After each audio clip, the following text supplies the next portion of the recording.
It was a cold, foggy night when Emma decided to explore the abandoned mansion at the edge of town. Rumors had circulated for years, stories of strange noises, flickering lights, and ghostly figures seen lurking in the windows. Many believed it was cursed, haunted by the spirits of those who once lived there. But Emma was curious and brave, eager to uncover the truth. As she approached the mansion, the iron gate groaned loudly on its hinges, swinging open as if pushed by unseen hands. The fog pressed in around her, thick and suffocating, wrapping the mansion in an eerie shroud. Emma hesitated for a moment, her heart pounding in her chest, then stepped forward. The grand doors were slightly ajar, revealing darkness inside. Emma pushed them open with a creak that echoed through the silent night. The smell of dust and decay hit her immediately, an overpowering scent of age and neglect. Her flashlight beam cut through the darkness, illuminating the cracked marble floor and broken chandeliers hanging from the ceiling. She took a tentative step inside. The house was silent save for the faint creaking of the old wood settling. Shadows flickered along the walls, and the floorboards beneath her feet groaned with each step. Emma's footsteps echoed down a long corridor, lined with closed doors on either side. As she moved deeper into the house, she noticed strange things, faded portraits whose eyes seemed to follow her, broken furniture covered in white sheets, and the faint outline of a grand staircase at the end of the hall. Her curiosity grew stronger, overriding her apprehension. She climbed the staircase carefully, each step protesting loudly. The air grew colder as she ascended, and the whispers she dismissed as her imagination now seemed to drift through the house, soft and unintelligible. When she reached the top, she found herself in a long corridor with several doors, each shut tight. Suddenly she heard a faint whispering, soft, sibilant voices that seemed to come from behind the walls. Emma froze, straining to catch what they were saying.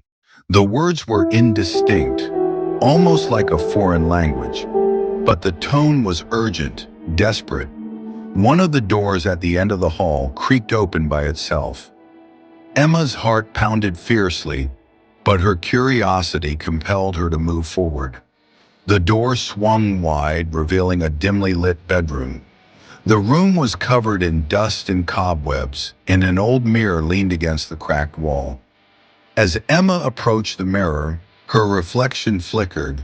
Then behind her, a shadowy figure appeared. She spun around, her breath hitching. Nothing was there.